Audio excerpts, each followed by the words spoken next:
Hello, everyone. My name is Gurman Bhatia, and I'm going to be talking about Picture Perfect Database today. Before I explain what I mean by it and what it is about, a little bit about myself. I'm an independent information designer and data journalist based in New Delhi, India. My work is a combination of journalism, design, and code. For the past 7 years, I have worked for local, national, and international newsrooms in the US, India, and Singapore, telling journalistic stories with data visualization. Sometime in 2021, I decided to quit my job as a full time journalist in a newsroom so I could do tidbits of multiple things as a freelancer. In the process, I added one more thing to the mix, which was teaching. And it is perhaps teaching that led me into my fascination with PhotoViz, the subject that I'm going to be talking about today. So it all started when I was posting in various Slacks to gather inspiration for a class that I was teaching. Those posts turned into a Twitter thread. That Twitter thread turned into a giant slide deck. And a portion of that deck is what I'm sharing today with you all. So this talk is not really about my work. It is about work that I find inspiring.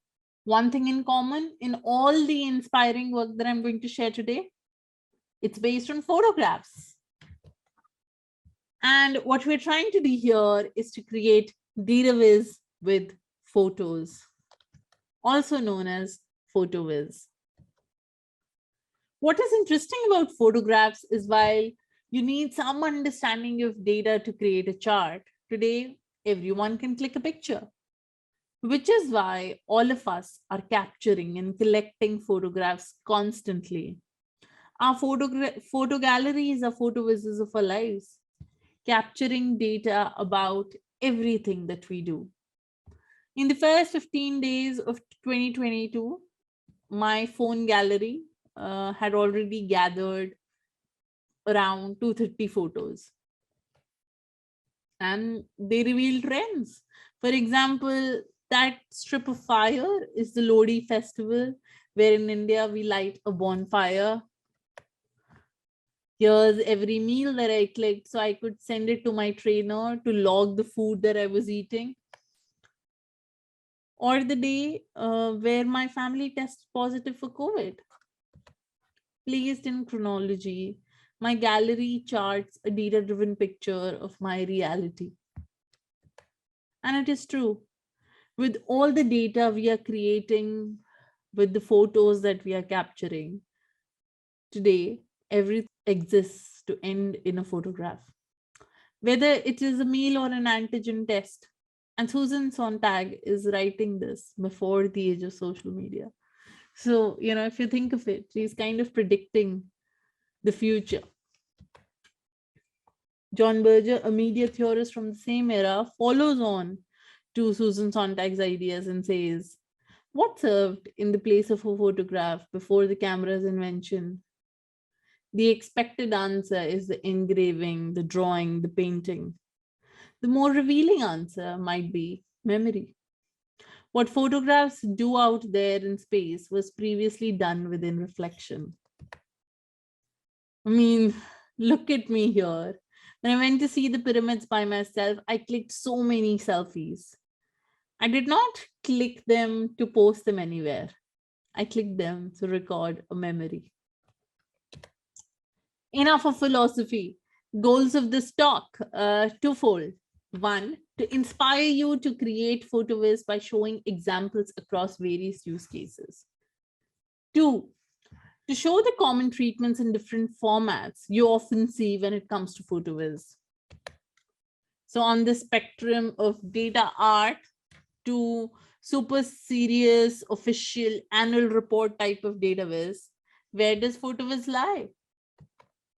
The common perception might be it's closer to data art than it is to the official reportsy kind of viz. My belief is depending on the subject, you can create a PhotoViz for all audiences. The first treatment type that I have on the list is the grid. Excellent to show comparisons or to show scale. This is from a story that I worked on about pollution in Delhi. This grid shows the same time on different days to show how bad the visibility during the Diwali season can get in the city. To be able to capture that, a Reuters photographer got this room created for the camera to be placed in.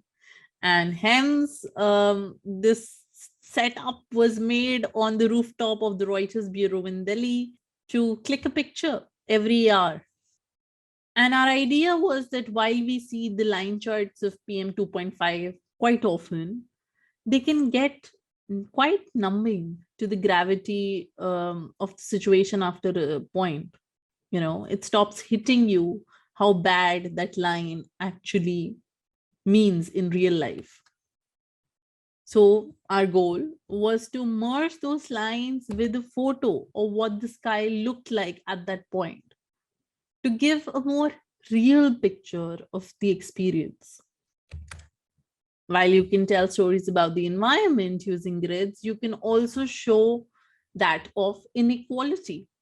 This is one of my favorite photo visits of all time, called Dollar Street from Gapminder, where Gapminder sent photographers across the world to households to capture what their daily lives look like, what objects in their household look like. So in this grid, you can compare what a household that makes $39 a month in Haiti, what does their bed look like when compared with that of a household in France, whose household income is more than $14,000 per month. And while you can compare that for an object, you can also compare it for things like people's teeth. What do teeth look like across different household incomes? Another example of inequality, the story of electoral representation. This is a story that I did in 2019 for the Indian elections. And my goal here was to place all 8,000 faces that contest in the election, place their faces in one long grid so that you experience the scale of the election. It's a huge election, of course. And I know it's taking a while for it to scroll, and that's by design. The time that it takes you to scroll is also a feeling that we wanted to create, the feeling of like overwhelming nature. And it takes a while before you get to the first woman, because only 9% of the candidates are female. In the same story, we also created tree maps to show the wealth and criminal charges across candidates. And on those tree maps, we place their photographs to add the more human touch. We can also use it to commemorate lives. I can say 216 people died of a heroin overdose in Palm Beach County in 2015, or I can show you the faces of everyone who did. And the latter, of course, is much, much more powerful and human. These walls of faces to commemorate lives is something multiple outlets did during COVID as well, whether it was the Time magazine, the Guardian, or the City in New York. Several of these outlets, several regional outlets as well, created obituaries and pages to remember those that we lost to COVID. The next treatment type, the classic before and after, often used to show comparisons across time. The example I have here shows the same area in 2018 and in 2021 when the Dixie Fire was taking place in California. You can see devastation quite clearly. Next treatment type, the composite, often used to show movement over time. This photograph is called Movements in Pole Vaulting by Jules Murray from 1884. And it uses a technique called chronophotography, basically photography that is used to capture chronology of events, again, to record different phases of an object's motion. A year later, Thomas Eakins uses the same technique to also capture a pole vault. Several years later, Harold Edgerton again captures a pole vault, this time uses a strobe flash. So better technology that Edgerton only pioneered to be used in photography. This is from 2016, and it's the New York Times capturing Simone Biles' classic move using the same idea, multiple parts of a move in the same frame. Better technology, better post-processing. Today, these components are something NYT keeps using whenever the Olympics arrive. And if you think about why these photographs work and why click these photographs when one could easily create a pole vault diagram, it's because they hit differently. And they do so because what is written about a person or an event is frankly an interpretation, as are handmade visual statements like paintings and drawings. Photographed images do not seem to be statements about the world so much as pieces of it, miniatures of reality that anyone can make or acquire. So that photograph of Simone Biles' move is a miniature of reality, something a diagram can hardly mimic. Next treatment type, the stack, used to show change over time. In this example, Fongchi captures the same scene across time and then layers the changes to show how one place looks like at different times of the day. Or here, where Gunay Soikin uses the same technique, but for a more serious viz. Here, width depicts time and faces of leaders are created based on who led the country for what period of time. On the left, you have the face of the nation for United States. On the right, you have face of the nation for Italy. Instead of width, here we are encoding height. Grey London created this ad campaign for the Sunday Times, where you're able to see the change in wealth for Daniel Radcliffe and Paul McCartney, people who were on the rich list at that year. You can also use the same technique to layer up tree trunks to show which years had drought and which years did not. Another technique is that to create averages to show a common trend. So it could be something like this, where you're layering up faces again to create the leaders of the country to show what the average leader for that country looks like. Or where you're layering up to show trends about race and gender when it comes to sports, or matters of love, such as here where Pierre Button swiped on Tinder for 10 days to screenshot every profile he swiped right on. And then you were able to create these composite images. This is, of course, more data art, but then an exercise again of screenshot viz, when we are going beyond your traditional photographs captured by cameras. Next treatment type is the construction. It is here where we are constructing these photographs and not necessarily computationally treating them to show something. And the goal here is to make the audience notice. Photography is a tool for dealing with things everybody knows about, but isn't attending to.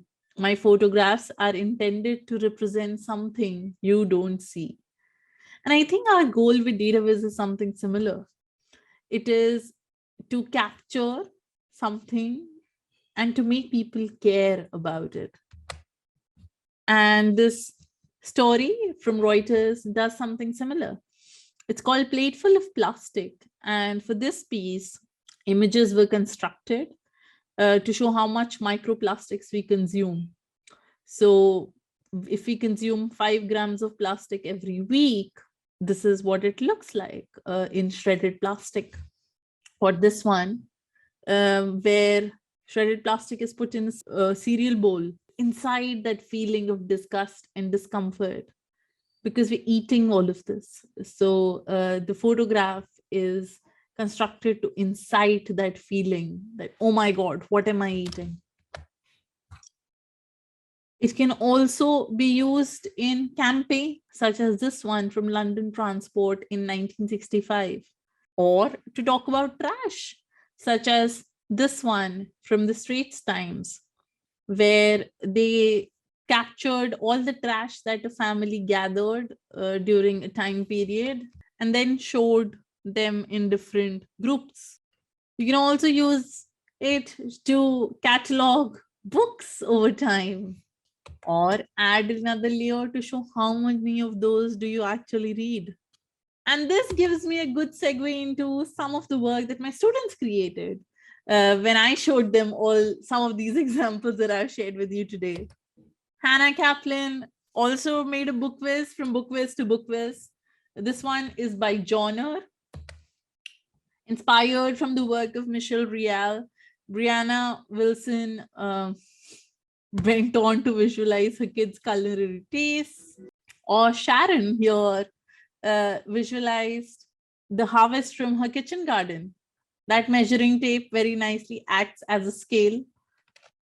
Or Mary, who went on to visualize beer price inflation.